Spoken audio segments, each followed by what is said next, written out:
Shalom, selamat pagi. Puji Tuhan, kita pagi hari ini kita mau datang ke hadirat-Nya. Kita akan bersyukur karena Tuhan itu adalah Tuhan yang baik. Kita berkumpul di tempat ini, kita memuji Dia, kita mau bermazmur meninggikan nama Yesus. Terima kasih Tuhan. Terima kasih Tuhan. Terima kasih Tuhan.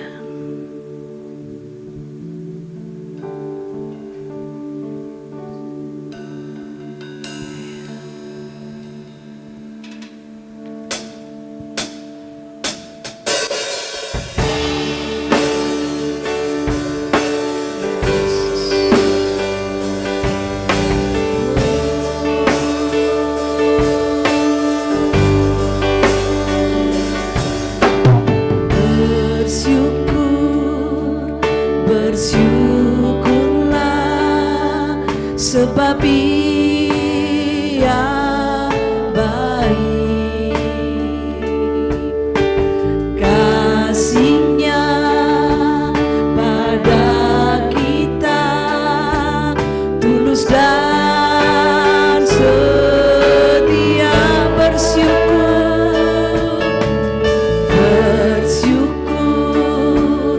Bersyukurlah sebab Ia baik, kasih-Nya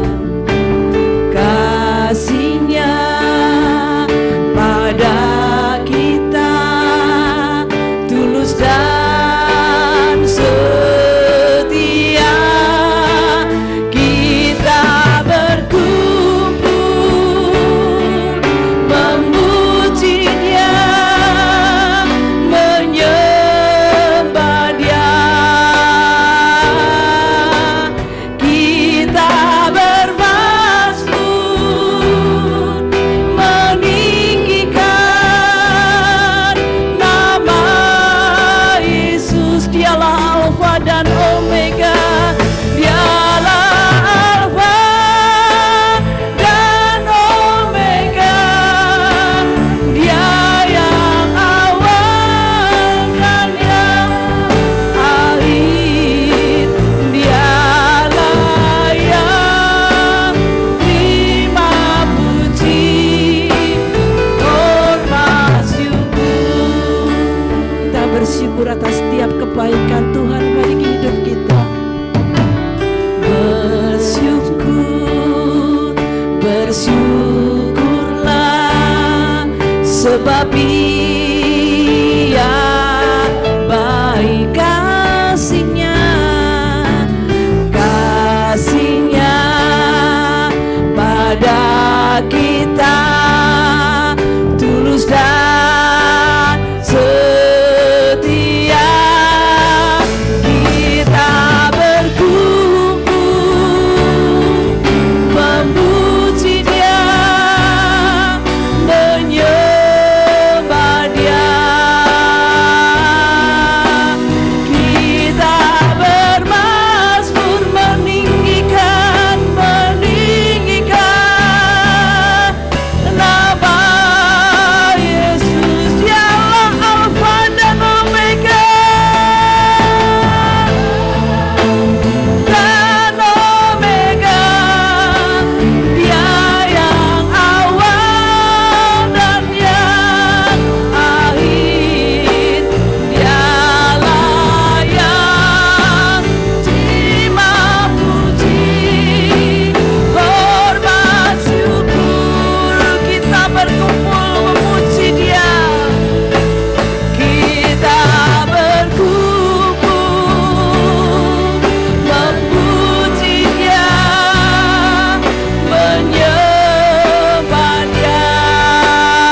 Segala pujian, segala hormat, kemuliaan hanya bagi Tuhan. Oh, Yesus, Yesus baik, Yesus baik, dahsyat Engkau Tuhan, dipuji, dimuliakan, diagungkan.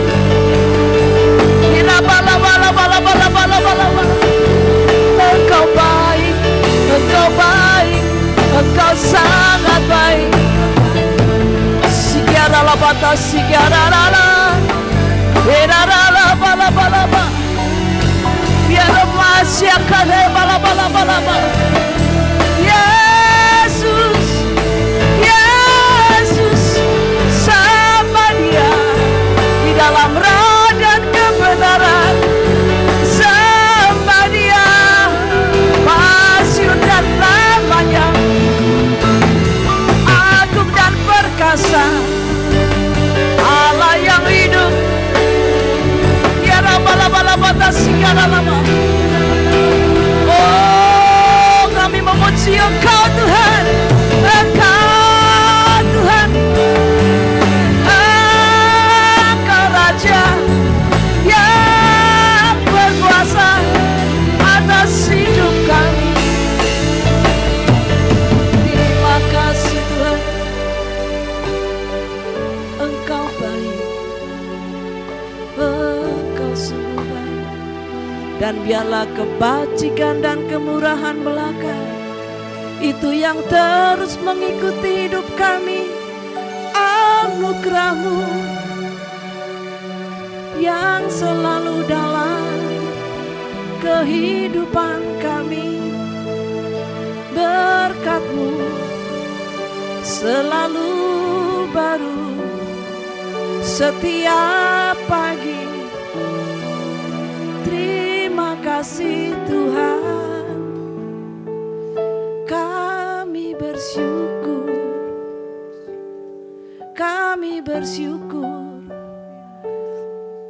buat kekuatan, buat kesehatan, buat perlindungan. Kami bersyukur,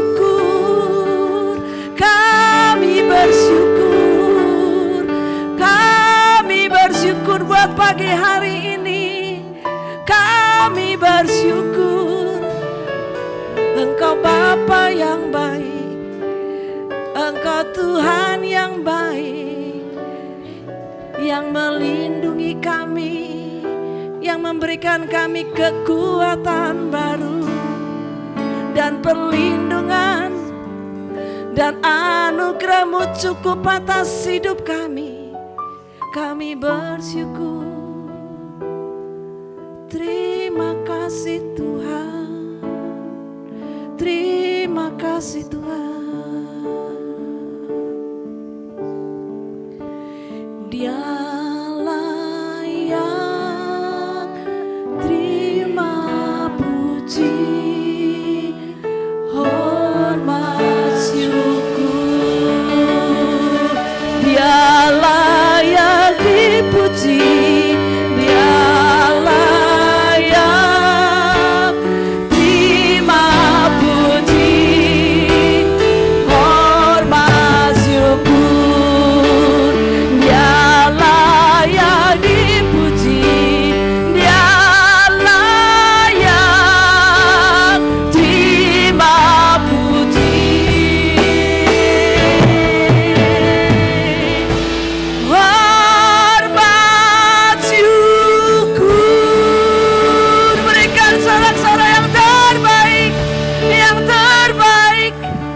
Terima kasih Tuhan buat pagi hari ini Tuhan.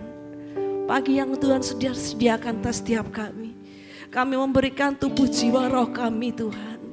Memberikan yang terbaik pujian penyembahan kami Tuhan. Kau tutup bungkus kami dengan kuasa darah Yesus. Berikan kami roh sukacita. Berikan kami roh damai sejahtera. Yang sakit kau sembuhkan. Yang terbelenggu kau lepaskan di dalam nama Tuhan Yesus. Kami minta kuasa urapan roh kudus-Mu Tuhan. Untuk menaungi setiap kami. Tidak ada satupun yang terlewatkan. Dan pasukan malaikat-Mu yang berjaga-jaga atas setiap kami. Di samping kiri kanan kami Tuhan. Menjagai kami Tuhan. Dan surga terbuka atas tempat ini. Terima kasih Bapa, kami mau mengecap setiap kebaikan Tuhan. Dan kami akan merasakan dan menikmati kasih setia Tuhan. Di dalam nama Tuhan Yesus. Dan semua kita yang mengasihi Tuhan katakan bersama-sama. Amin. Berikan kemuliaan bagi Tuhan. Kita akan mengecap kebaikan Tuhan. Mari kita sambut dengan bangkit berdiri. Haleluya.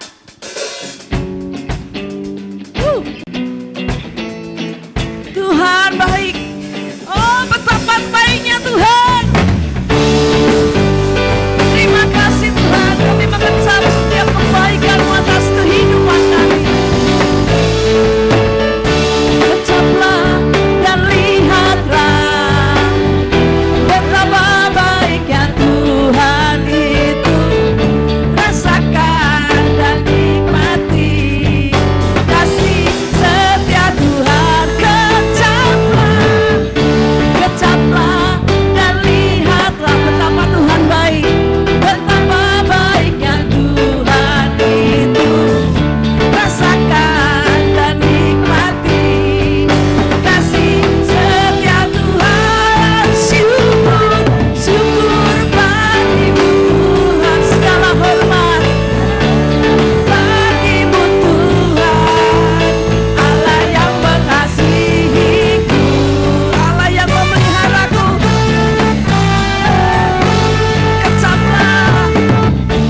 Kecaplah dan lihatlah betapa baiknya Tuhan itu. Rasakan dan nikmati kasih setia Tuhan. Kecaplah dan lihatlah betapa baiknya Tuhan itu. Rasakan bersama dan nikmati kasih setia Tuhan. Katakan syukur bagi Tuhan, segala hormat. Yes. Allah yang mengasihiku, Allah yang memeliharaku selamanya. Musik memuji Tuhan.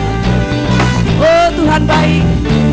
Kita mengecap dan kita merasakan setiap kebaikan Tuhan atas hidup kita. Terima kasih Tuhan. Terima kasih Tuhan, Kau baik.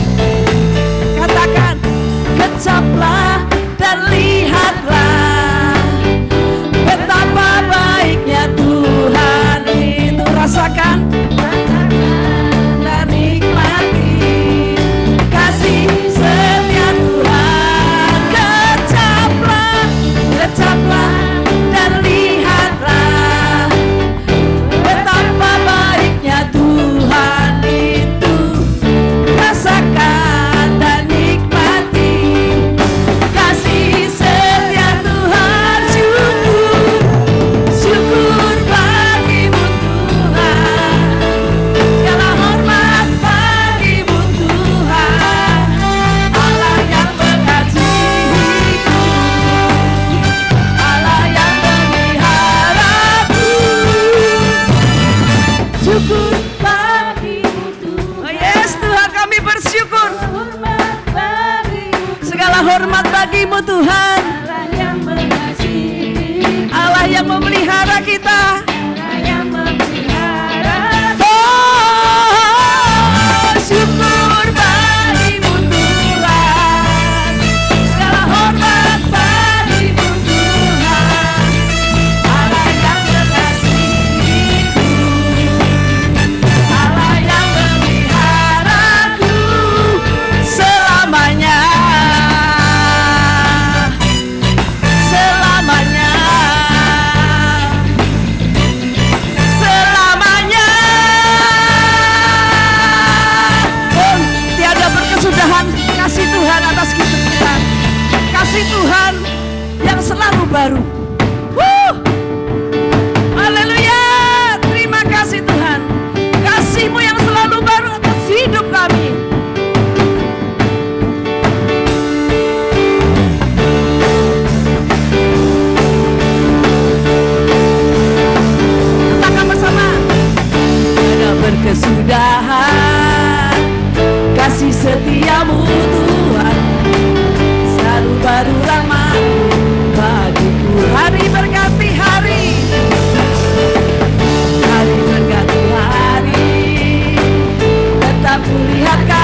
berkesudahan. Kasih setiamu Tuhan selalu baru. Bagiku hari berganti hari, hari berganti hari, tetap kulihat kasih-Mu tak pernah berakhir hidupku. Katakan Tuhan Yesus baik, sungguh amat baik, untuk selama-lamanya. Tuhan Yesus baik, Tuhan Yesus baik. Yes, sungguh amat baik, untuk selama-lamanya. Tuhan Yesus baik. Sekali lagi, Tuhan Yesus baik, sungguh amat baik, untuk selama-lamanya. Dari selama-lamanya sampai selama-lamanya, untuk selama-lamanya. Tuhan Yesus baik. Woo! Yeay! Haleluya! Tuhan Yesus baik. Amin. Kita akan bangkit dan serukan nama Yesus. Kita akan maju menyatakan kuasa-Nya. Haleluya! Woo! Terima kasih Tuhan. Engkau nama Yesus penolong yang kuat bagi kami. Kota benteng yang teguh. Woo! Bangkit, serukan nama Yesus. Katakan Yesus, Yesus maju, nyatakan kuasa-Nya. Kita buat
Engkau nama Yesus di atas segalanya.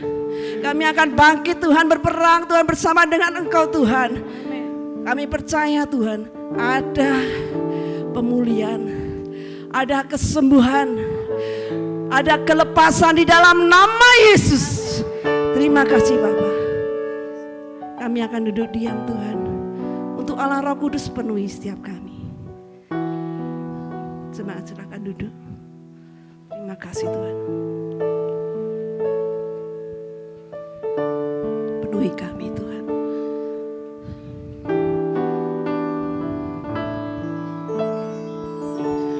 Allah Roh Kudus penuhi kami. Penuhi kami. Kami rindu Engkau Tuhan. Ku rindu Kau selalu dalam hidupku, dalam hidupku. Allah Roh Kudus ubah hati kami. Allah Roh Kudus, ya Tuhan, ubah hatiku, celikanku,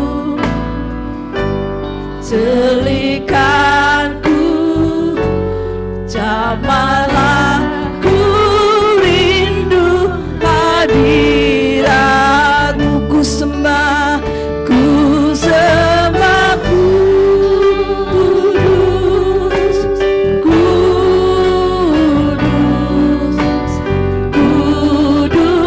Kuduslah Tuhan, dan ku sanjung Kau mulia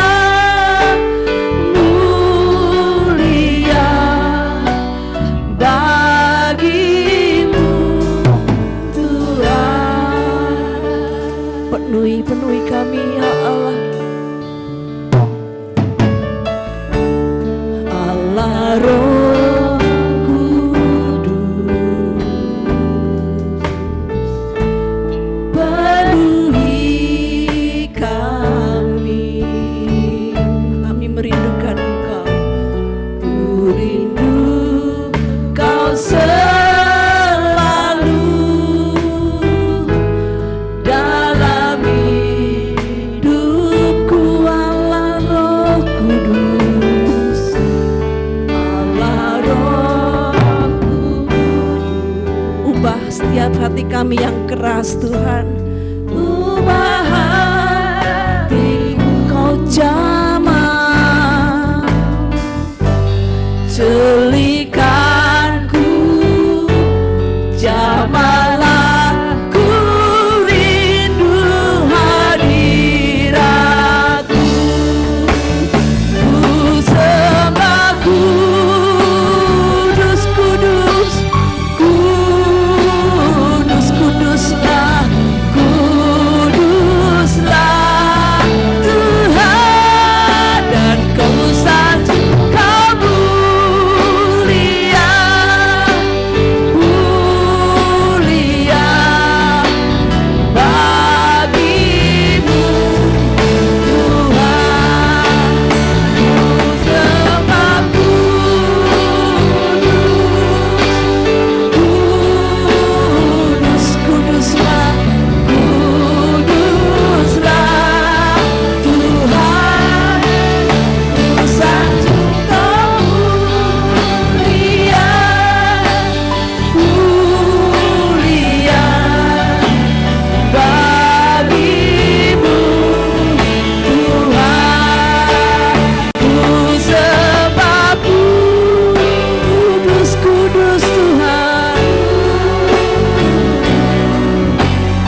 sanjung Kau mulia, mulia bagimu Tuhan.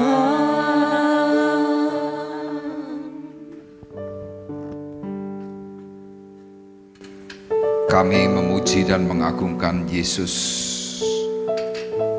sebagai Tuhan dan keselamatan kami satu-satunya. Kami mengagungkan Yesus karena kami memperoleh janji keselamatan di dalam Dia. Dan kami juga mempercayai Tuhan, Engkau juga selalu menolong, selalu memberikan jalan keluar yang terbaik bagi kami semua yang mengalami kesusahan. Dan kami mau berpegang kepada apa yang Tuhan katakan, dan kami mau Tuhan, Engkau terus berbicara kepada kami,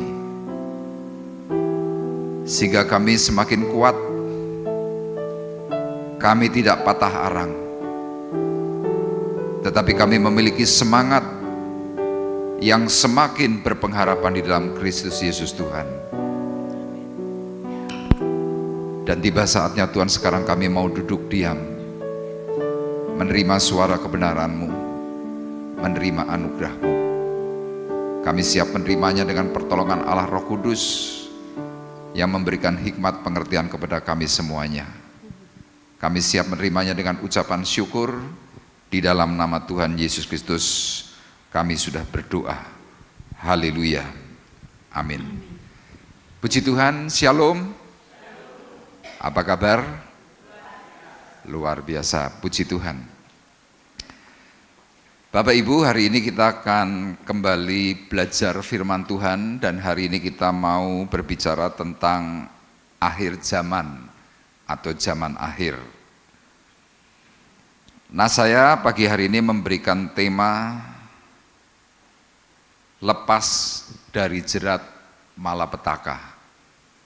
Ya, tema ini saya sampaikan kepada Bapak Ibu berkaitan dengan adanya perkataan Tuhan dalam akhir zaman.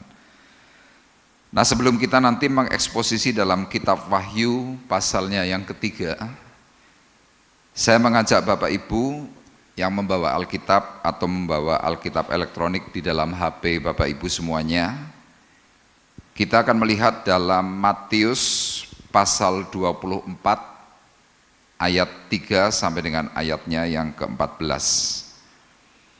Ya, ini adalah peringatan dari Tuhan bicara soal akhir zaman atau zaman akhir. Tolong ditampilkan Alkitabnya. Matius pasal 24 ayat 3 sampai ayat 14. Ya, ayat ini cukup panjang untuk sebagai prolog atau pembuka, tetapi ini perlu saya sampaikan kepada Bapak Ibu karena inilah kondisi kita di zaman akhir atau akhir zaman. Firman Tuhan berkata demikian. Ketika Yesus duduk di atas bukit Zaitun, datanglah murid-muridnya kepadanya untuk bercakap-cakap sendirian dengan dia. Kata mereka, "Katakanlah kepada kami, bila manakah itu akan terjadi dan apakah tanda kedatanganmu dan tanda kesudahan dunia?" Jawab Yesus kepada mereka, "Waspadalah supaya jangan ada orang yang menyesatkan kamu." Jadi Bapak Ibu perhatikan, di akhir zaman ini nanti akan muncul pengajar-pengajar, nabi-nabi palsu di dalam gereja. Makanya kalau hari-hari ini mungkin Bapak Ibu banyak dihebohkan dengan pernyataan-pernyataan dari hamba-hamba Tuhan, bicara tentang hal-hal yang kadang tidak kita pahami, tapi mereka menyuarakannya dengan intens. Ya, salah satu contoh yang hari ini sedang terjadi dan banyak marak diperdengungkan kepada masyarakat atau hamba-hamba Tuhan atau jemaat Tuhan, dikatakan bahwa Yesus itu bukan Allah. Jadi mulai memberikan yang hal-hal kontroversi. Dan yang bicara ini bukan hamba Tuhan biasa. Hamba Tuhan terkenal yang jemaatnya jumlahnya puluhan ribu. Ini lagi rame. Kemudian juga mereka mengajarkan supaya apa? Tidak usah memberikan perpuluhan. Bagi kita yang memang ragu-ragu dalam hal memberikan perpuluhan, kita akan langsung berkata, nah ini cocok. Tapi firman Tuhan di sini untuk menyambut waktu kedatangan Tuhan yang kedua kali dan tanda kesudahan zaman, salah satunya Tuhan berkata, waspadalah supaya jangan ada orang yang menyesatkan kamu. Penyesatan itu kalau kita dengar itu mengenakkan telinga. Kenapa? Itu yang seringkali menjadi satu pertanyaan dalam batin kita. Kita yang kerap kali setiap bulan harus bayar perpuluhan kan kerap kali berpikir, duit perpuluhan itu buat apa? Gereja menikmati perpuluhan itu buat siapa? Banyak dari sidang jemaat selalu menuduh, oh itu buat gembalanya, makanya gembalanya kaya-kaya. Saya berkata tidak.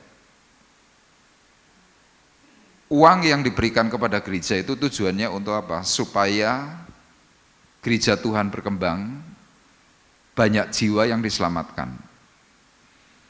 Ya saya kemarin selama 8 hari pergi ke Tobelo, ke daerah Halmahera Utara, Maluku. Ya di sana saya masuk ke desa-desa yang jaraknya kurang lebih dari Tobelo itu sekitar 70 km, 60, 80 km dan jalannya cukup memprihatinkan.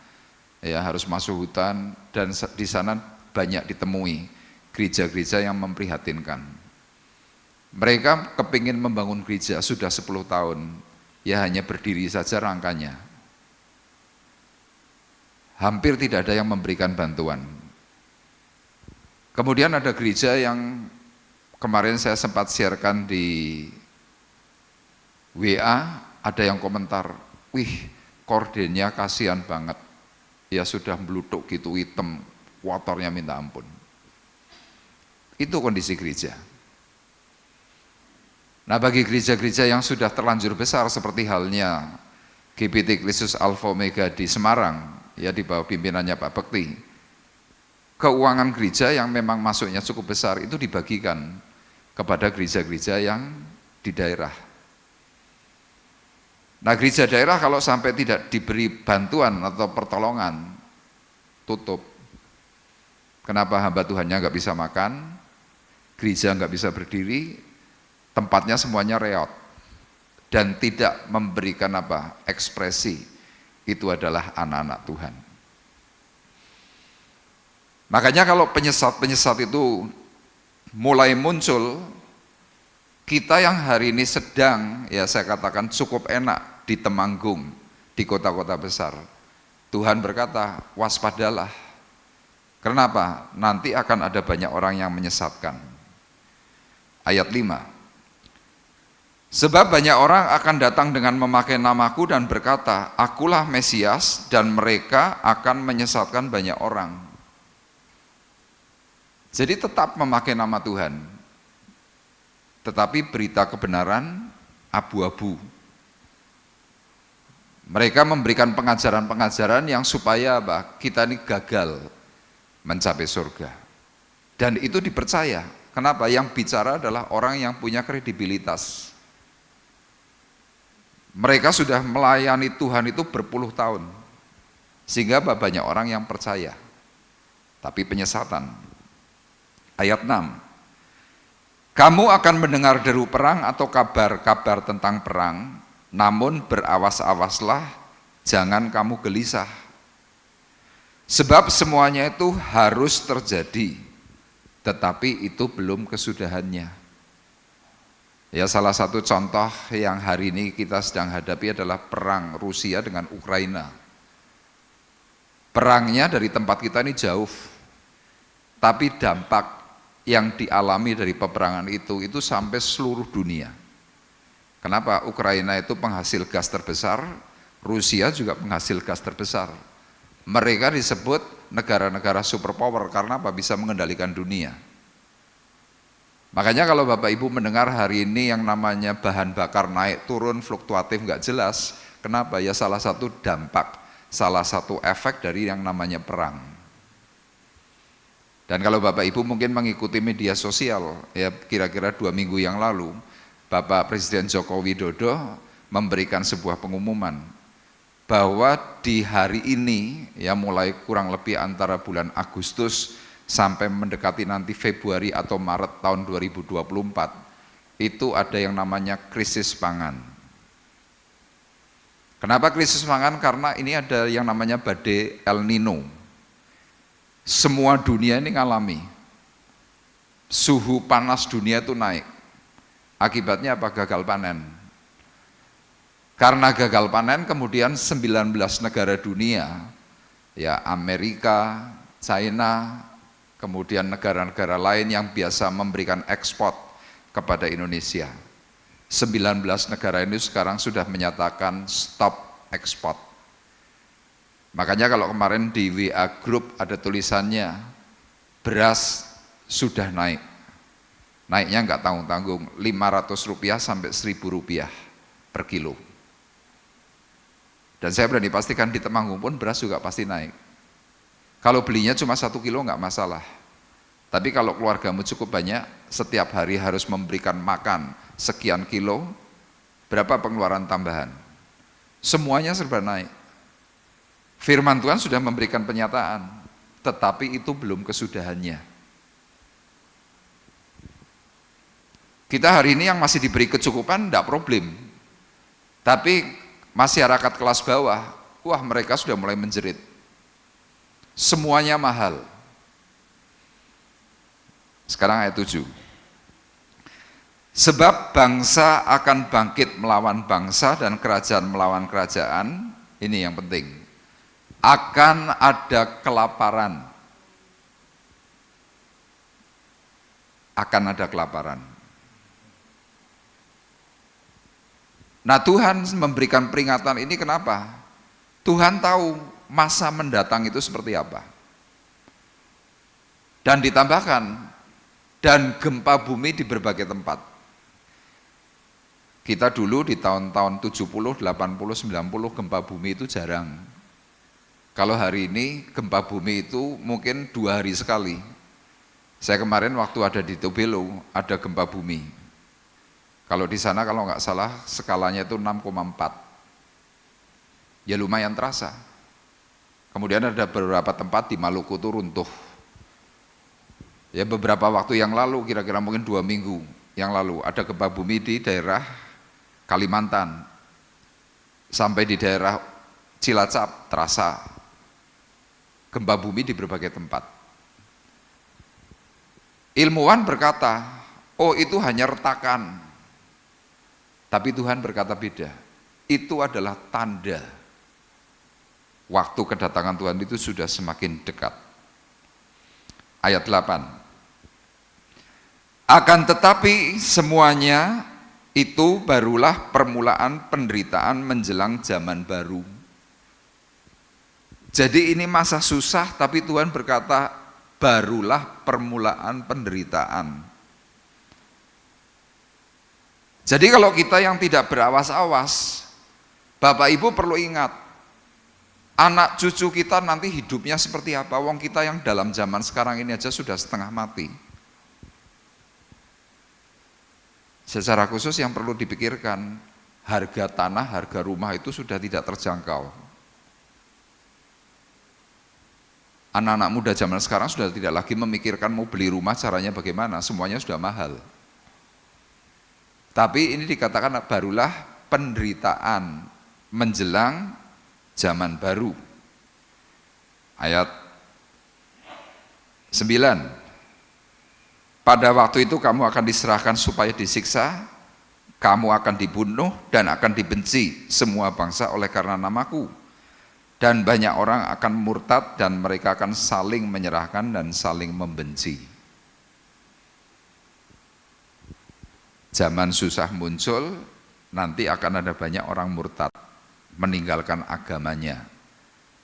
Kita yang Kristen nanti pasti akan ada banyak yang gugur. Kenapa? Kesusahan hidup membuat orang tidak tahan. Dan kemudian firman Tuhan berkata apa? Mereka akan saling membenci. Saling membenci. Yang dibenci siapa? Ya sesama Kristen. Makanya kalau hari-hari ini maaf kata, banyak gereja bersaing. Mereka menyuarakan apa? Benci. Selalu berkata bahwa gerejaku ini yang paling bagus, pendeta ini jelek, ini jelek, ini jelek, dan lain sebagainya. 11. Banyak nabi palsu akan muncul dan menyesatkan banyak orang. Nabi palsu ini adalah dalam tanda kutip orang-orang yang mulai sudah terjun di dalam pelayanan, mulai menyuarakan benci. Sama di dalam gereja itu juga seperti itu. Ada banyak orang yang sudah terjun dalam pelayanan tapi muncul konflik dalam gerejanya sendiri. Yang dimunculkan apa? Benci. Tapi mereka nggak sadar, mereka sedang diseret oleh tipu dayanya iblis. 12. Dan karena makin bertambahnya kedurhakaan, maka kasih kebanyakan orang akan menjadi dingin. Ini artinya apa? Nanti akan ada banyak orang Kristen tidak urusan. Ya termasuk yang mau saya sampaikan, kepada gereja lain yang sedang mengalami kesusahan pun tidak urusan. Padahal kita ini punya uang, kita punya materi, tapi untuk berbagi nggak mau. Kenapa? Kasih kebanyakan orang dingin. Nanti ujung dari segala sesuatu yang dituliskan oleh Tuhan apa yang terjadi? Hidup kita akan semakin egois. Waktu ada keegoisan muncul, kita yang ngalami tidak tahan. Makanya pesan Tuhan yang terakhir dalam ayat 13.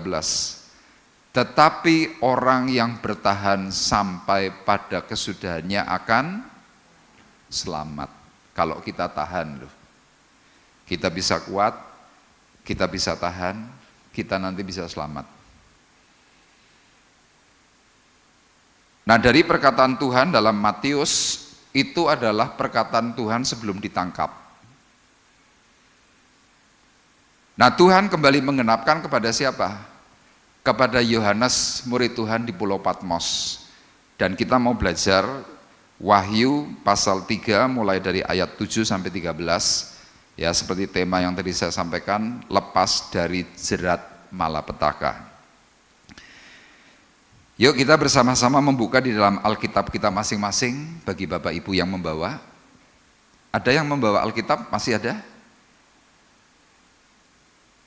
Tinggal 20%. Yang 80% lupa atau memang tidak mau membawa. Bapak Ibu saya ingatkan ya,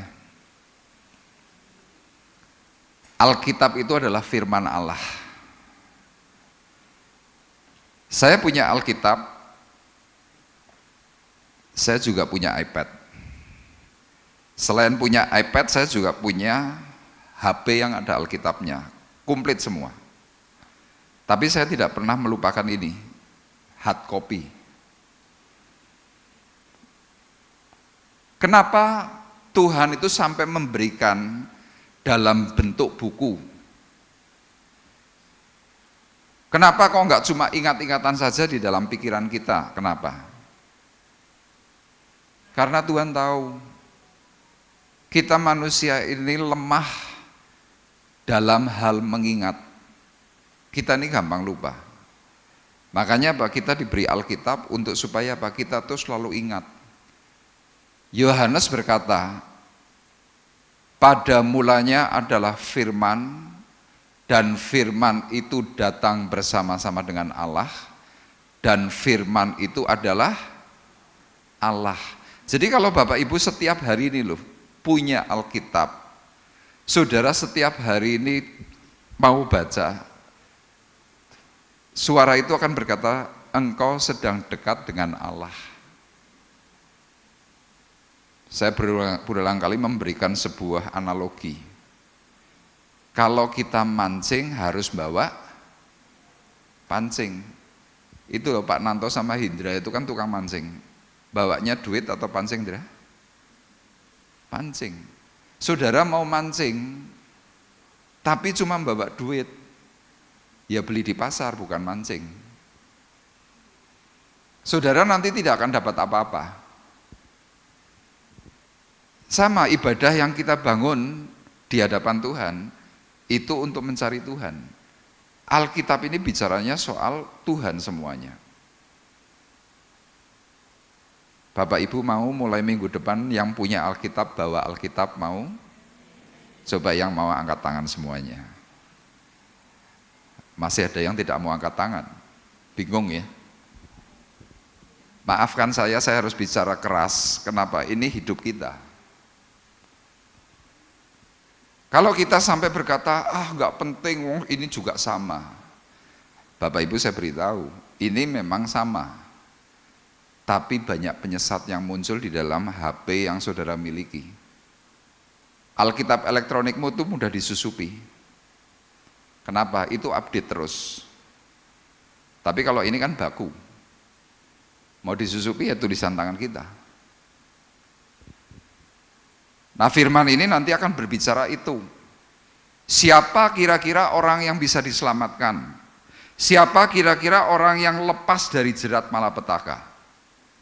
Yuk kita akan lihat Wahyu pasal 3 ayatnya yang ke-10 dan kita akan mengeksposisi ayat 7 sampai dengan ayat 13. Tolong ditampilkan PowerPoint-nya. PowerPoint. Ya, tema kita adalah lepas dari jerat malapetaka. Wahyu 3 ayat 10, kita akan baca bersama-sama satu ayat ini dengan keras. 2, 3. Karena engkau menuruti firman-Ku untuk tekun menantikan Aku, maka Aku pun akan melindungi engkau dari hari pencobaan yang akan datang atas seluruh dunia untuk mencobai mereka yang diam di bumi. Sekali lagi saya akan bacakan buat Bapak Ibu karena ini penting. Karena engkau menuruti firman-Ku untuk tekun menantikan Aku, maka Aku pun akan melindungi engkau dari hari pencobaan yang akan datang atas seluruh dunia untuk mencobai mereka yang diam di bumi. 2 minggu yang lalu saya sudah sampaikan, perkataan ini disampaikan oleh Tuhan Yesus secara pribadi kepada Yohanes muridnya di Pulau Patmos. Nah, perikop dari Wahyu pasal 3 ayat 7 sampai dengan 13 ini adalah kepada jemaat Philadelphia. Jadi kalau Philadelphia sendiri artinya adalah kasih kepada saudara atau kasih persaudaraan. Nah, dari ayat 7 sampai dengan ayat 13 menceritakan siapa orang-orang yang kira-kira bisa selamat dan siapa orang-orang yang bisa sampai pada kesudahan zaman. Secara tafsir, jemaat Philadelphia ini adalah jemaat yang diselamatkan oleh Tuhan. Kenapa? Karena jemaat ini penuh dengan yang namanya kasih persaudaraan. 2 minggu yang lalu saya sampaikan kepada jemaat di Laodikia. Laodikia itu adalah keadilan rakyat. Jadi gereja zaman waktu itu pun sudah dinubuatkan oleh Tuhan bahwa ada yang namanya jemaat yang sifatnya demokrasi. Demokrasi itu artinya apa? Rakyat yang mengatur, rakyat yang memimpin, jemaat yang ngatur gereja dan jemaat yang ngatur pendeta. Itu jemaat Laodikia. Dan firman Tuhan menyatakan jemaat itu tidak mengalami keselamatan, tetapi mereka dicerca, mereka diberi hal-hal yang buruk oleh Tuhan. Tapi kepada jemaat di Laodikia beda. Maaf, di jemaat di Philadelphia ini beda. Makanya sekali lagi firman Tuhan berkata, karena engkau menuruti firman-Ku untuk tekun menantikan Aku, maka aku pun akan melindungi engkau. Apa yang Tuhan katakan tentang masa perlindungan? Bapak Ibu perlu ingat, di akhir zaman Tuhan sudah menyatakan akan muncul yang namanya pencobaan yang datang atas seluruh dunia.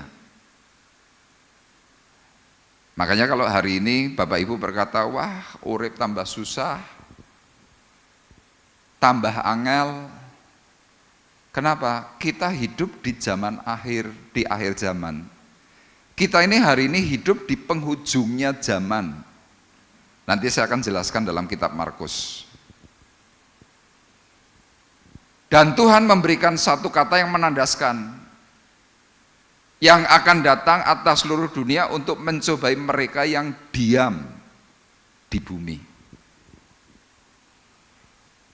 Bapak Ibu diamnya di mana? Di bumi, di dunia. Tolong kameramen. Diamnya di bumi. Jadi saya berani pastikan saya dan saudara tidak akan pernah bisa lepas dari yang namanya pencobaan.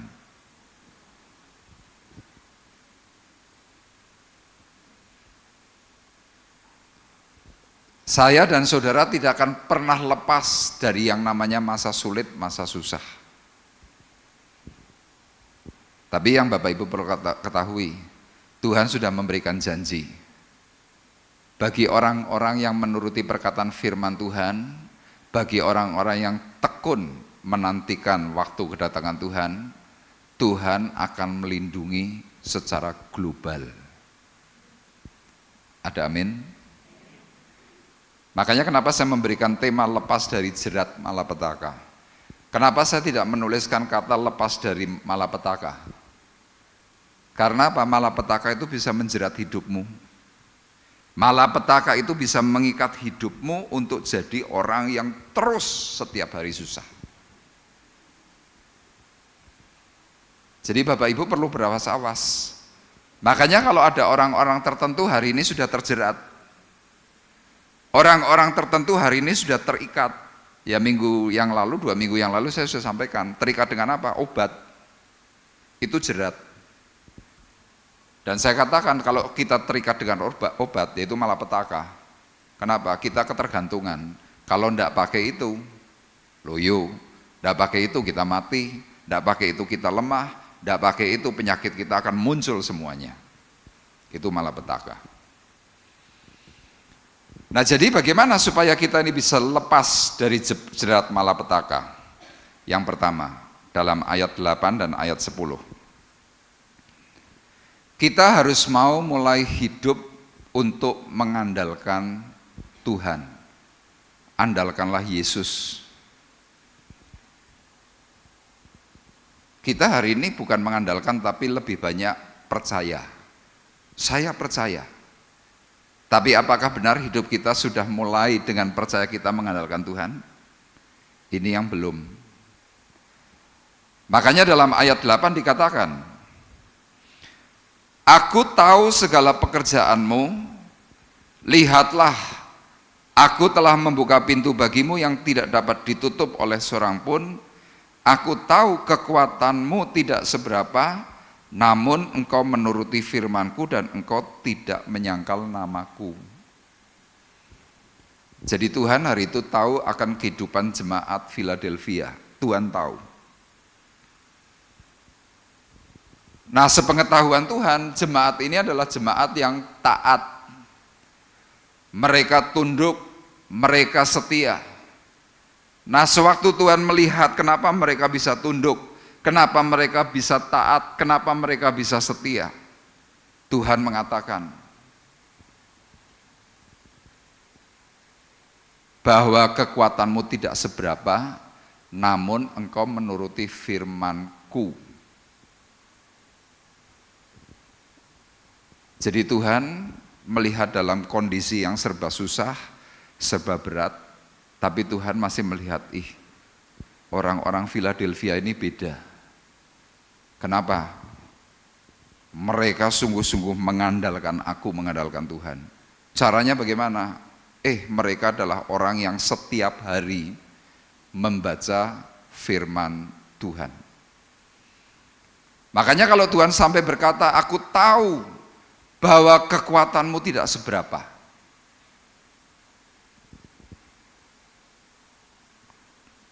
Sama, Tuhan tahu kekuatan kita ini seberapa sih? Kekuatan saya seberapa, kekuatan Bapak Ibu seberapa. Nah, kita yang seharusnya dalam titik lemah, tapi karena kita selalu mendekatkan diri kepada Tuhan, yang jelas dikatakan dalam Yohanes tadi, pada mulanya adalah firman, firman itu datang bersama-sama dengan Allah, dan firman itu adalah Allah. Jadi kalau ada orang yang setiap hari mau mendekatkan diri kepada Tuhan dengan baca Alkitab, identiknya orang itu sedang ada dalam kuasanya Tuhan. Kenapa saudara kerap kali berkata, aku tidak kuat? Kenapa saudara kerap kali berkata, aku wis ora kuat? Karena engkau di luar kekuatan kuasanya. Makanya Efesus 6 pun berkata, akhirnya hendaklah kamu kuat di dalam Tuhan, di dalam kekuatan kuasanya. Ambillah seluruh perlengkapan senjata Allah supaya kamu dapat bertahan melawan tipu muslihat iblis, sebab perjuangan kita bukanlah melawan darah dan daging, tetapi melawan pemerintah, melawan penguasa di udara, melawan roh-roh jahat di udara. Paulus itu loh mengingatkan, akhirnya hendaklah kamu kuat dalam Tuhan. Banyak hari-hari ini jemaat Tuhan mengeluh, berkata, aku wis ora kuat. Saya tanya, kenapa kamu enggak kuat? Mereka ada yang menjawab, aku enggak kuat ngadepi anakku. Aku enggak kuat menghadapi suamiku. Aku enggak kuat menghadapi istriku. Aku enggak kuat menghadapi keluargaku. Saya dengan enteng, dengan simpel saya menjawab, ya Bapak Ibu semuanya enggak kuat, saya berani pastikan, mesti Bapak Ibu sudah tidak pernah baca Alkitab.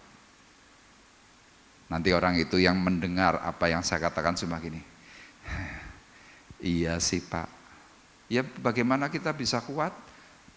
Kekuatan kita ini terbatas. Badanmu boleh gede, tapi hatimu saya berani pastikan pasti enggak gede.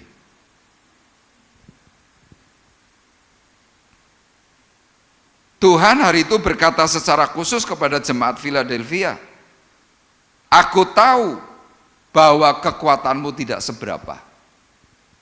Tuhan ngerti kita ini gak kuat, tahu. Tapi kamu mau gak untuk mengambil kekuatan dari Tuhan? Kalau mau, ambil Alkitab, baca. Dan saya berani pastikan, kita semua yang ada di tempat ini pasti bisa membaca. Amin. Tapi kenapa kita malas membaca? Karena kita sedang tidak tahu di dalam pembacaan kita tentang Alkitab ada kekuatan Allah.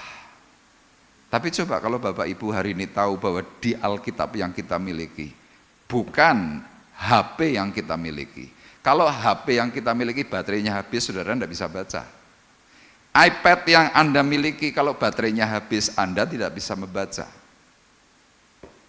Tapi kalau kita punya Alkitab yang ini, saudara sewaktu-waktu pasti bisa membaca.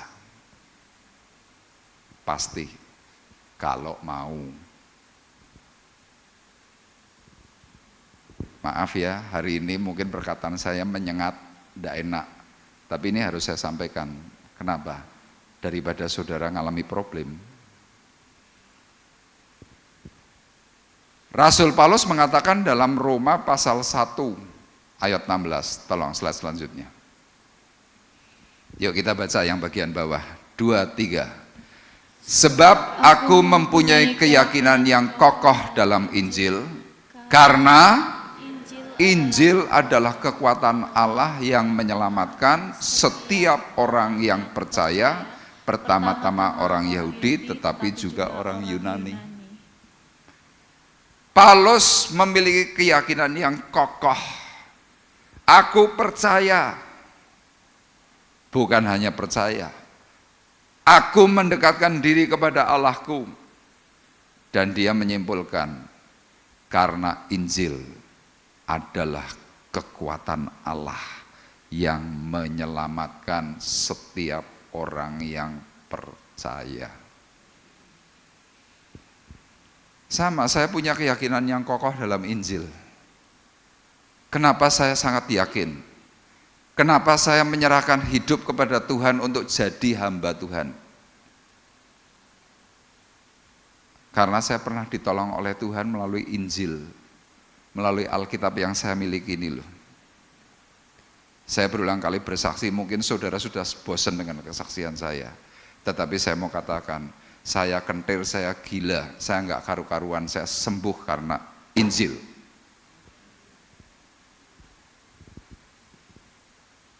Ya termasuk istri saya. Bapak Ibu kan masih sempat melihat beberapa tahun yang lalu istri saya cuma delongop. Tidak punya gairah. Hari ini setiap hari dia bangun pagi untuk ngesiarkan perkataan firman Tuhan. Saya sempat bilang kepada istri saya, Lian, kamu jam 2 tuh bangun terus bagikan firman Tuhan. Apa kowe malah ora darah tinggi? Iya toh, orang kalau kurang tidur kan bisa darah tinggi. Tapi dia berkata, enggak, aku baik-baik aja. Tapi coba Bapak Ibu enggak usah bagikan firman Tuhan, saudara enggak usah baca Alkitab tengah malam. Kurang tidur setiap hari, kira-kira darah tinggimu naik enggak? Saya berani pastikan, pasti naik. Kita kadang-kadang tidak tahu apa sih manfaat kita membaca Alkitab. Paulus menuliskan dalam Roma 15 ayat 4, sebab segala sesuatu yang ditulis dahulu telah ditulis untuk menjadi pelajaran bagi kita. Ini loh Alkitab ini pelajaran bagi kita. Saudara mau cari apa? Ada. Mau bicara soal dunia kuliner? Ada. Bicara orang membunuh dan mutilasi? Ada. Berzina? Ada. Selingkuh? Ada. Ngerampok? Ada. Semuanya ada. Dunia dagang pun ada. Ditulis untuk menjadi pelajaran bagi kita. Kenapa? Supaya kita teguh berpegang kepada pengharapan oleh ketekunan dan yang paling istimewa, penghiburan dari kitab suci. Saudara kan butuh penghiburan. Suamimu bisa menghibur dirimu? Enggak bisa. Karena engkau banyak konflik dengan suamimu. Istrimu bisa dihibur, memberikan penghiburan atas dirimu? Gak bisa juga, karena kau juga konflik dengan istrimu. Anakmu yang kau harapkan, yang kau gadang-gadang, oh bakal engkau nek aku tuh bakal diurusi karo anakku. Anakmu ngurusi dirimu? Tidak juga. Tapi kalau kita bertekun dalam pembacaan Alkitab, Tuhan berkata, engkau akan menerima penghiburan dari kitab suci. Artinya siapa yang memberikan penghiburan kepada kita? Tuhan Yesus secara pribadi. Orang kalau setiap hari baca Alkitab, wajahnya pasti beda. Tapi kalau tidak pernah baca Alkitab, saya berani pastikan, saben hari, setiap hari mesti sini ngomel. Ngomel. Yang diomeli bosan enggak? Bosan. Pasanganmu tuh loh mendengar kau ngomel setiap hari pasti sudah bosan. Cuma ngomong, wong saben dino isine ngomel wae. Bosen. Tapi coba saudara tuangkan hatimu dengan pembacaan Alkitab. Anda itu pasti langsung beda. Di slide pertama tolong tampilkan, saya tuliskan begini. Ciri orang yang mengandalkan Tuhan, orang itu selalu setiap hari selalu menyempatkan diri untuk membaca firman Tuhan dan menuruti perkataan firman-Nya, sehingga orang itu mempunyai ketekunan dan memiliki kekuatan, sehingga dalam kesulitan tidak akan menyangkal dia. Ini Jadi kalau Anda berkata, aku percaya, aku cinta kepada Tuhan, tanda yang paling awal adalah Anda pasti mau untuk baca Alkitab setiap hari. Samalah dahulu waktu Anda sedang berpacaran dengan calon mempelaimu, yang laki kepada yang perempuan kepada yang laki. Apakah engkau tidak setiap hari ngapel? Rata-rata pasti orang yang sedang jatuh cinta, bercinta-cinta itu kalau bisa setiap hari itu nempel kayak perangko. Itu tanda cinta. Sama kalau engkau cinta kepada Tuhan, apapun yang Tuhan minta, pasti engkau berikan. Halo Bapak Ibu, kelihatannya tegang semua ya. Loh ini bener kok.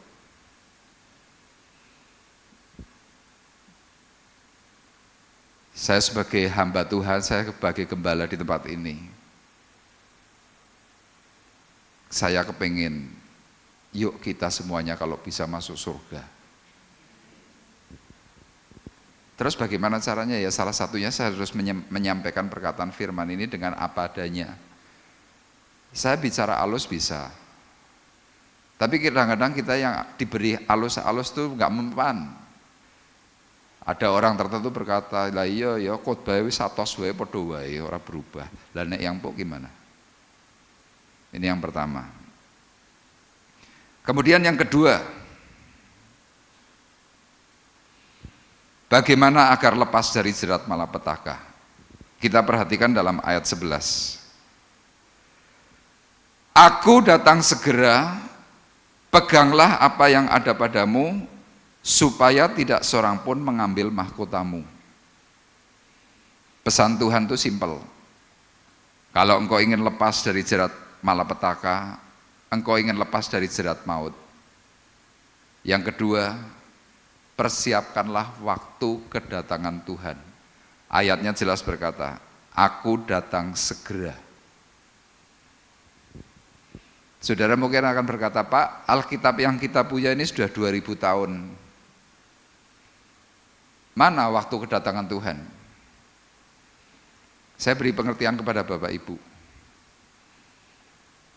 Hal yang disampaikan oleh Tuhan tentang zaman akhir atau akhir zaman, itu adalah hal di mana Tuhan lahir, Yesus lahir 2000 tahun yang lalu, itu disebut dengan zaman akhir. Kita hidup hari ini adalah akhir zaman atau zaman akhir. Saudara mungkin akan masih tetap berkata, Pak, itu Alkitab yang ngomong. Ya memang yang ngomong Alkitab. Tapi seringkali kan kita tidak paham posisi kita ada di mana. Tolong tampilkan peta zamannya. Ya saya akan jelaskan kepada Bapak Ibu. Ya. Yang full, ya. Ini Bapak Ibu ya, ini judulnya adalah jadwal waktu rencana Allah. Jadi artinya dalam Wahyu 3 ayat 11 tadi, aku datang segera. Posisinya itu di mana? Posisi kita hari ini ada di sini. Saudara mungkin akan tanya, Pak, posisi kita kok bisa ada di sini? Teori dari mana? Kita hari ini hidup di tahun 2023.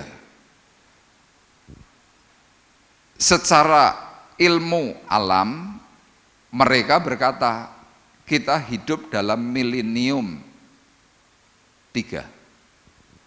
1 milenium itu 1000 tahun.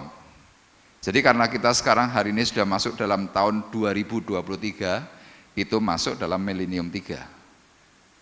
Tapi kalau bicara soal abad, kita baru bicara tentang abad 21. Jadi kelihatannya masih aman. Tapi kalau Bapak Ibu saya ajak untuk melihat kita hidup di mana.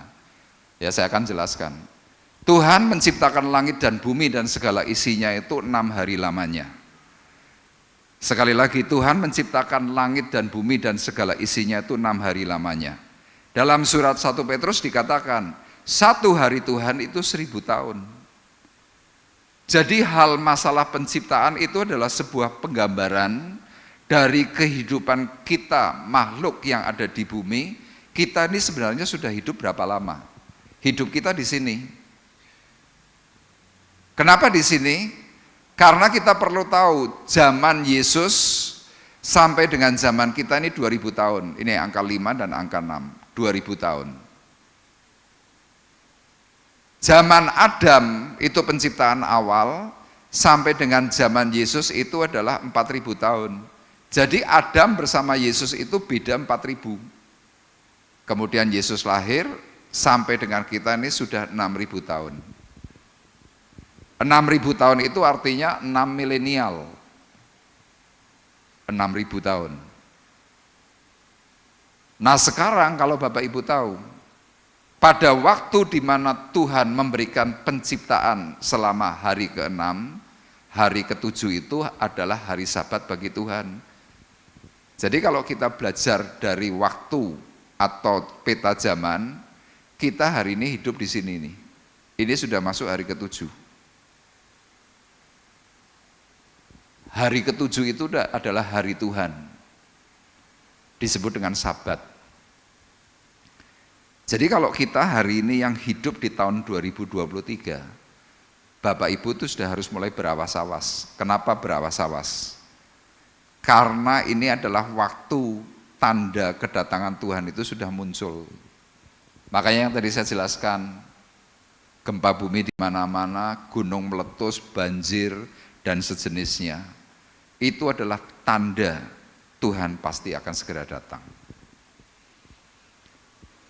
Saudara mungkin akan bertanya lagi, loh Pak, kalau memang Tuhan mau datang, waktu kita ini sekarang kapan ini?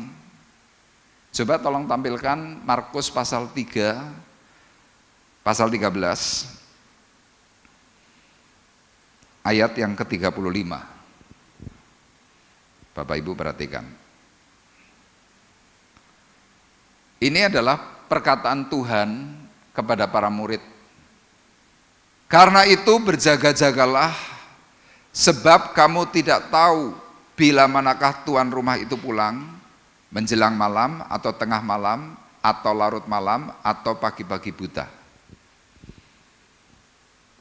Jadi Tuhan sudah berkata, Tuhan itu pasti datang, tafsirnya itu bisa menjelang malam,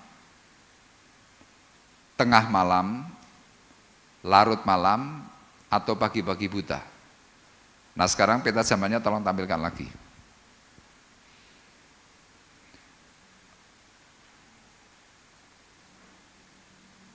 Tahun 2000 itu adalah masa terakhir yang disebut dengan masa milenial 6. Milenium 6. Tahun 2001 itu masuk milenial 7. Ini. Abad 21. Kalau tafsir yang tadi dalam Markus pasal 13 ayat 35, posisi kita di mana? Di sini nih loh. Jadi saya pernah menghitung Bapak Ibu, 1000 tahun manusia sama dengan 1 hari Tuhan. Saya mulai perbandingkan, 1000 tahun manusia saya bandingkan untuk jadikan hitungan jam. Jadi kalau kita tuh mau tahu kira-kira hari ini kita sudah masuk jam berapa sih? Kira-kira hari ini kita sudah masuk jam 12, mungkin lebih 5 atau lebih 10 subuh tengah malam. Itu waktu kita di hari ke-7-nya Tuhan. Jadi kondisi kita ini hari ini sedang tengah malam. Padahal ada 3 tafsir menjelang malam. Menjelang malam berarti sudah berlalu. Kenapa? Karena itu adalah tahun 2000 terakhir. Milenium 6 terakhir. Masuk milenium 7 tahun 2001, hari ini 2023. Ini yang namanya tengah malam. Jadi kalau tengah malam bisa ngerti-ngerti Tuhan itu datang secara tiba-tiba. Tafsir yang ketiga adalah larut malam. Larut malam itu mungkin bisa jam 2, jam 1 malam. Atau firman Tuhan berkata pagi-pagi buta.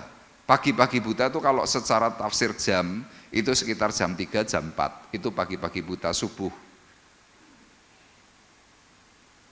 Jadi saya berani pastikan waktu kedatangan Tuhan pasti sudah tidak lama.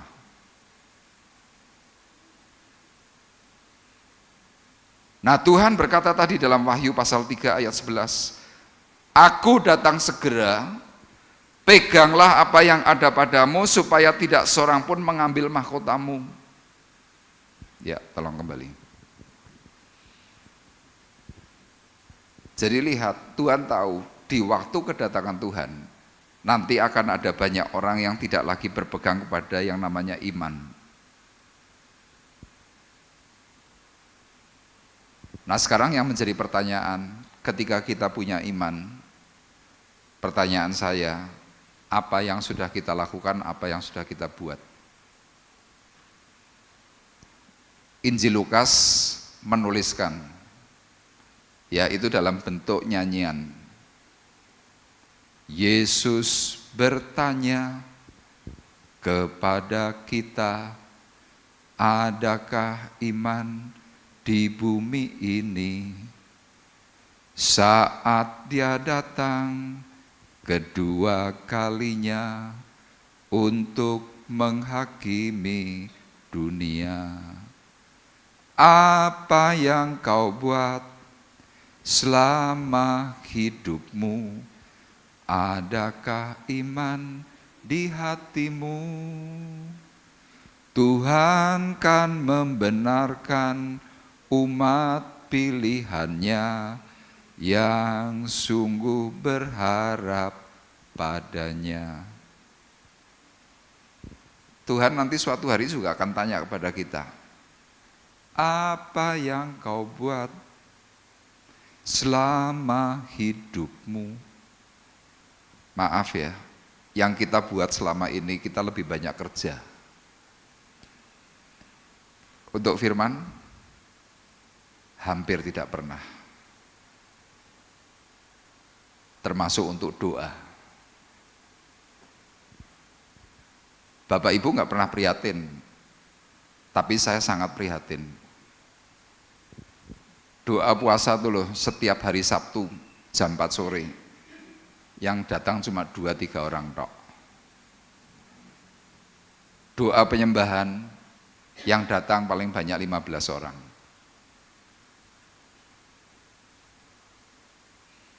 Coba Ros naik keyboardnya Ros. Coba kalau nanti Bapak Ibu suatu hari, ya maaf ya saya sampaikan, Bapak Ibu lagi mengalami sesuatu yang berat, tubuhmu nggak bisa gerak, tiba-tiba Tuhan tuh muncul di hadapanmu, engkau mengalami manifest, Tuhan hanya tanya, apa yang kau buat selama hidupmu? Adakah iman di hatimu? Saudara kalau dalam keadaan terkapar, saya berani pastikan saudara hanya bisa nangis, cuma merebes milih. Saya kemarin pulang pelayanan dari Manado, dari Tupelo, saya mampir Surabaya. Di situ saya mendoakan seorang pria, usianya baru 57 tahun, kakinya sebelah kiri diamputasi, dan dia lihatkan fotonya kepada saya. Jari nomor 1, jari nomor 2, jari nomor 3 potong. Telapak kaki mulai dikeruwek, bagian sini dikeruwek sampai naik ke atas, hanya kelihatan tulang tengkoraknya. Dia begitu ketemu dengan saya, cuma ketemu, dia cuma ngomong begini, Pak Arif, cuma ngelihat saya langsung nangis dia. Coba. Saya kenal orang ini cukup lama, tapi dia pun tidak pernah mau untuk datang kepada Tuhan. Kita hari ini memang sehat, kuat, tapi saya percaya ada titik kita pasti lemah. Kalau titik tertentu itu Tuhan nanti tanya, apa yang kau buat selama hidupku? Adakah iman di hatimu? Tolong mesinnya lebih keras. Tuhan kan membenarkan umat pilihannya yang sungguh berharap padanya. Apa yang kau buat selama hidupmu? Adakah iman di hatimu? Tuhan kan membenarkan umat pilihannya yang sungguh berharap padanya. Orang yang tadi saya ceritakan, dia hari ini belum ke gereja. Saya belum ngomong apa-apa, dia sudah ngomong, Pak Arif, tapi saya sudah mulai berdoa. Doa. Kapan? Waktu sudah terpuruk. Yang lalu saya ajak, nggak mau. Saya beritahu, saya beri nasihat, nggak mau.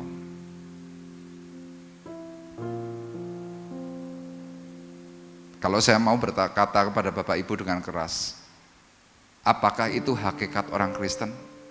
Hanya cuma sekedar percaya, ibadah nggak pernah, baca firman Tuhan nggak pernah, doa nggak pernah. Apakah hakikat orang Kristen sudah kita baca firman, kita doa, kita ibadah, kita tidak mau berbagi? Saya berkata itu bukan hakikat orang Kristen. Hakikat orang Kristen ya seperti Yesus itu. Dari kemuliaan turun ke dunia yang penuh dengan dosa, dia serahkan nyawanya untuk kita semua, itu hakikat. Sama saudara yang hari ini punya uang, saya mau tanya, duitmu buat apa?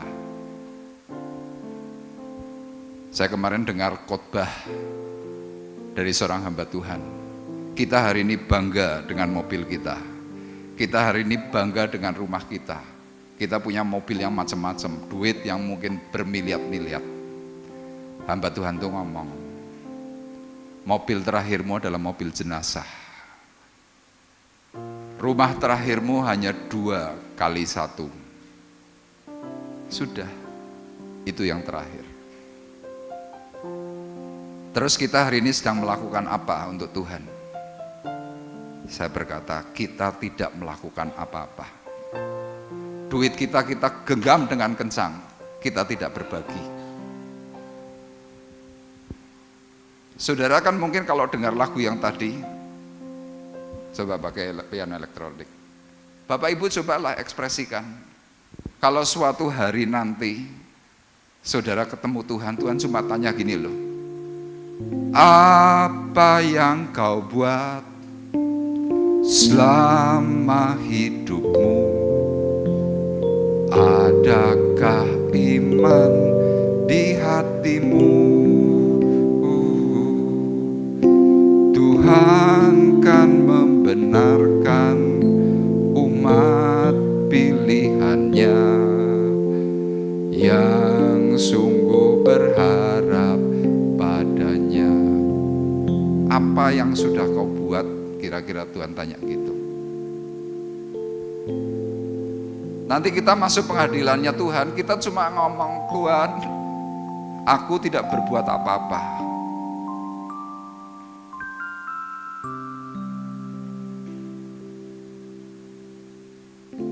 Kalau Tuhan sampai bertanya, adakah iman di hatimu? Apa sih hakikat iman?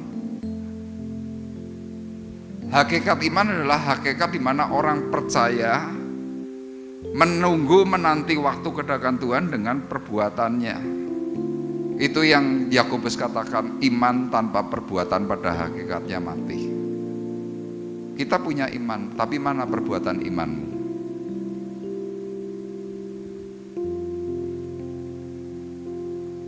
Saya hari ini tidak bicara minta uang kepada Bapak Ibu, tapi Bapak Ibu perlu ingat, ada titik tertentu anakmu bisa tidak punya iman dan kau cuma bisa nangis kepada Tuhan. Tuhan, anakku tidak berubah. Titik tertentu anakmu bisa konflik gara-gara hartamu, dan hari ini sedang banyak terjadi konflik. Di Semarang ada konflik. Hamba Tuhan sudah khotbah gara-gara duit, konflik dengan saudaranya, saling tuntut. Makanya Tuhan berkata, aku datang segera. Peganglah apa yang ada padamu supaya tidak seorang pun mengambil mahkotamu. Kita nak Tuhan konflik masalah uang, mahkota kemuliaanmu hilang. Kita hamba Tuhan, pelayan Tuhan, jemaat Tuhan, iman yang kita pegang tidak teguh, mahkotamu hilang. Dan yang terakhir, yang ketiga, saran Tuhan, berjuanglah sampai akhir. Ya, dalam ayat 12 perhatikan. Barang siapa menang, ia akan kujadikan soko guru di dalam bait suci Allahku, dan ia tidak akan keluar lagi dari situ. Dan padanya akan kutuliskan nama Allahku, nama kota Allahku, yaitu Yerusalem baru, yang turun dari surga, dari Allahku, dan namaku yang baru. Siapa bertelinga, hendaklah ia mendengarkan apa yang dikatakan Roh kepada jemaat-jemaat. Pesan Tuhan ini tidak memberikan anjuran, tetapi hanya pengetahuan. Barang siapa menang, ia akan kujadikan soko guru di dalam bait suci Allahku. Jadi kalau kita hari ini yang masih hidup, kita tidak mau berjuang sampai akhir, kita tidak mau memakai iman percaya kita untuk melakukan perbuatan iman, Tuhan berkata, ada jerat di masa mendatang. Jerat itu bermacam-macam, tetapi Tuhan sudah ingatkan dari beribu tahun yang lalu, dan hari ini kita pun diingatkan oleh Tuhan. Sekali lagi yang kita perlu ingat, Wahyu 3 ayat 10, karena engkau menuruti firmanku untuk tekun menantikan aku, maka aku pun akan melindungi engkau dari hari pencobaan yang akan datang atas seluruh dunia untuk mencobai mereka yang diam di bumi. Sekali lagi, akan ada masa sulit di masa mendatang. Keputusan kita mau mendekatkan diri kepada Tuhan, kita mau baca firman Tuhan, kita mau melakukan, itu adalah keputusan pribadi. Tuhan mengingatkan kepada kita semuanya karena Tuhan cinta. Amin. Tuhan memberkati. Yesus bertanya.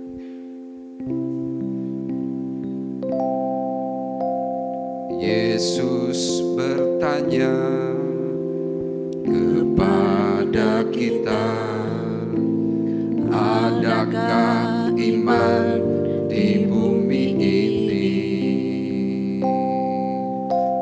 Saat Dia datang kedua kalinya untuk menghakimi dunia.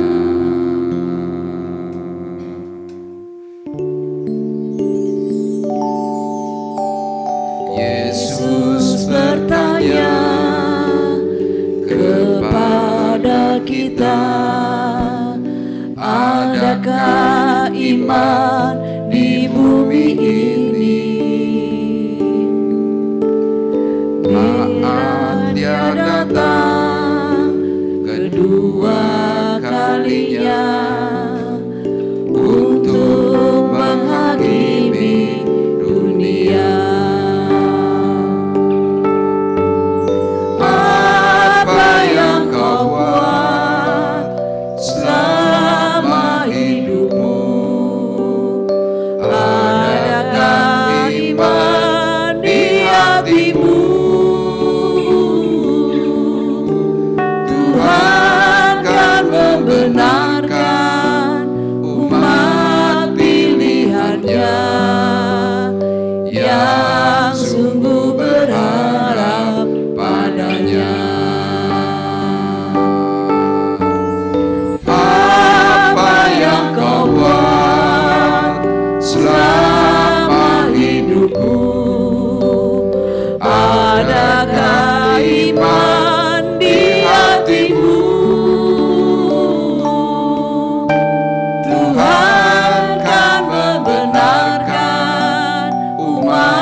Walau secara tiba-tiba Tuhan datang menghampiri hidupmu pada waktu engkau tidur, mungkin melalui mimpi, mungkin engkau terjaga, ruang tidurmu dalam keadaan mati lampu, engkau gelap. Tiba-tiba Tuhan bertanya kepada dirimu, apa yang sudah kau buat di dalam hidupmu? Mungkin Tuhan bertanya dengan lembut, dan ketika engkau berhadapan dengan Tuhan, engkau keluh, engkau kaku, engkau tidak bisa berbuat apa-apa.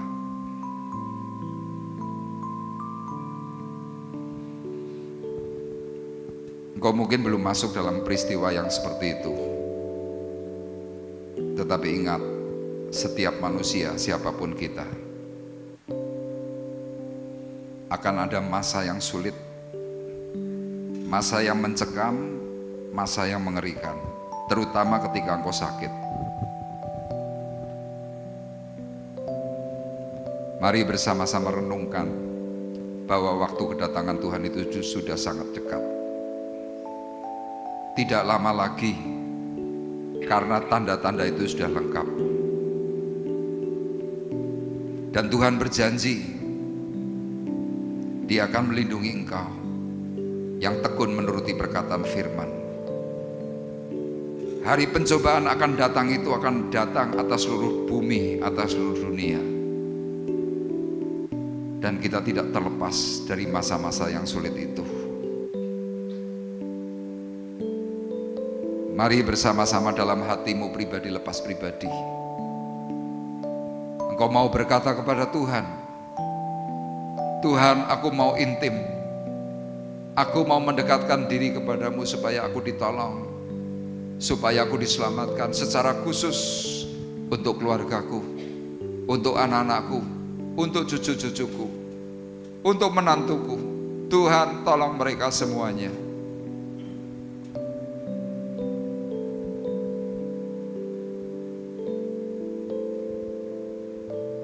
Percaya, waktu Tuhan itu pasti akan segera menghampiri dirimu.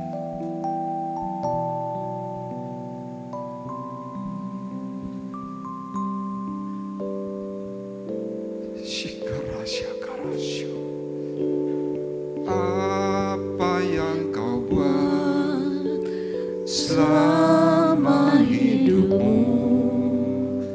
Adakah iman di hatimu?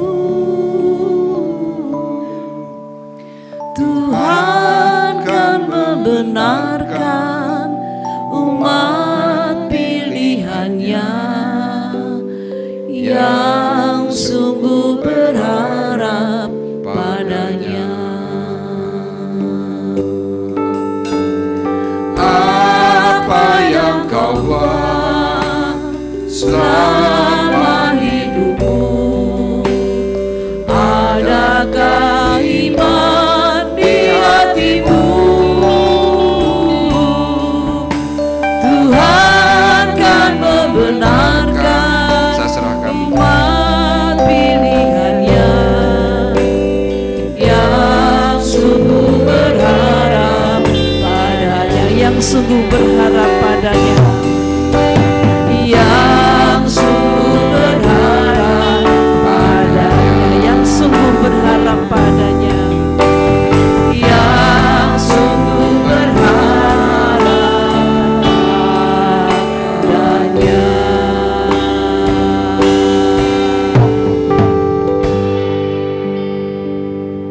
Pak Ananto bisa berdoa untuk firman dan untuk kolekte. Haleluya Yesus. Haleluya. Ya Tuhan, terima kasih. Bapa dalam surga, kami ucap syukur buat kasih anugerah-Mu pada pagi hari ini Tuhan. Bersyukur buat berkat firman-Mu pada pagi hari ini Tuhan. Amin. Kami percaya Tuhan, firman-Mu boleh menjadi kekuatan akan kami. Firman-Mu boleh menegur akan kami ya Tuhan. Terima kasih Tuhan, terima kasih Roh Kudus. Hamba-Mu sudah berhenti berbicara Tuhan, tapi kami yakin dan percaya Roh Kudus-Mu yang akan terus menerjemahkan akan setiap berkat firman-Mu ya Tuhan. Terima kasih Tuhan, memberkati untuk hamba-Mu Bapak Pendeta Arif yang sudah Kau percayakan untuk menyampaikan akan kebenaran firman-Mu Tuhan. Mari Tuhan Kau pakai lebih lagi ya Tuhan, pakai lagi untuk melayani Engkau lebih lagi ya Tuhan. Terima kasih Tuhan, berikan hikmat, pewahyuan yang lebih lagi ya Tuhan. Terima kasih Tuhan, memberkati untuk pelayanannya, memberkati untuk keluarganya, memberkati untuk kehidupan keluarganya ya Tuhan. Terima kasih Tuhan, kalau sebentar kami akan memberikan korban persembahan Tuhan. Mari Tuhan Kau sucikan dan kuduskan untuk setiap persembahan yang sebentar akan jemaat-Mu berikan ya Tuhan. Layakkan dan kuduskan ya Tuhan. Kau memberkati untuk setiap jemaat-Mu yang ambil bagian dalam pelayanan ini ya Tuhan. Untuk imamat yang menjalankannya, Kau berkati ya Tuhan. Kehidupannya, untuk pelayanannya ya Tuhan. Terima kasih Tuhan, kami memberikan dengan hati yang bersuka di dalam nama Tuhan Yesus Kristus. Haleluya. Amin. Amin. Kita akan nyanyikan kecaplah dan lihatlah betapa baiknya Tuhan itu.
Sudah mengecap kebaikan Tuhan?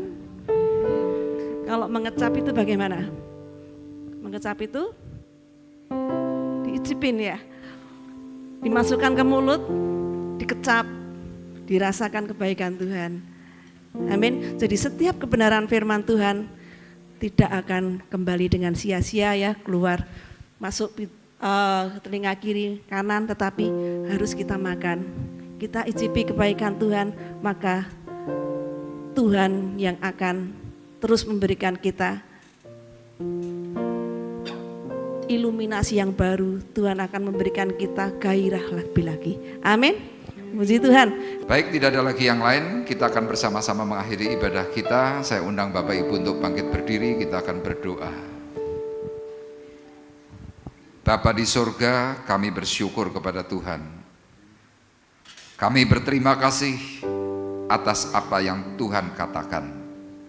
Engkau memberitahu akan waktu yang sudah semakin mendekat. Dan kami mau berawas-awas, kami mau berjaga-jaga. Untuk itu Tuhan, sebelum waktu kedatangan-Mu, kami tetap memiliki pengharapan di dalam Engkau. Kami terlebih dahulu Tuhan menyerahkan anak-anak-Mu yang masih sakit. Tuhan, Pak Woto, Ibu Harsi, supaya Engkau pulihkan secara penuh. Tuhan, mereka sudah lama sakit dan kami mohon supaya Engkau pulihkan, sembuhkan di dalam nama-Mu Yesus. Sehingga kedua saudara kami ini Tuhan boleh mengalami pembaruan dan kembali sehat, segar untuk mempermuliakan nama-Mu. Kami berdoa untuk Pak Rinus, untuk Ayu yang juga sedang mengalami sakit. Tuhan juga berkati pulihkan. Kami berdoa untuk Ibu Etik juga masih mengalami kelemahan. Tuhan jamah, Tuhan pulihkan. Kami juga mengingat akan anak-anak kami yang bersekolah, mengingat mereka yang sedang mencari pekerjaan. Kami mengingat akan anak yatim piatu, para janda dan fakir miskin, supaya Tuhan juga berkati mereka satu persatu. Tuhan tolong dengan berkat sepenuh. Kami percaya Tuhan anugerah-Mu bekerja melimpah, pertolongan-Mu ajaib. Dan kami semua yang hadir juga diberkati oleh Tuhan. Tiba saatnya Tuhan sekarang kami mengangkat hati, mengangkat tangan kami di hadapan Tuhan. Sidang jemaat Tuhan terkasih, marilah kita bersama-sama pulang dengan membawa berkat damai sejahtera Allah Bapa di surga. Pulanglah dengan membawa kasih karunia Tuhan Yesus Kristus di dalam persekutuan Roh Kudus. Tuhan memberkati engkau dan melindungi engkau. Amin. Tuhan menyinari engkau dengan wajahnya dan memberi engkau kasih karunia. Tuhan menghadapkan wajahnya kepadamu dan memberi engkau damai sejahtera. Mulai dari pagi hari ini sampai Maranatha datang yang kedua kali. Dalam berkat nama Tuhan Yesus Kristus, kami sudah berdoa dan mengucapkan syukur kami. Dan kita semua yang sudah diberkati oleh Tuhan bersama-sama berkata, amin. Terima kasih.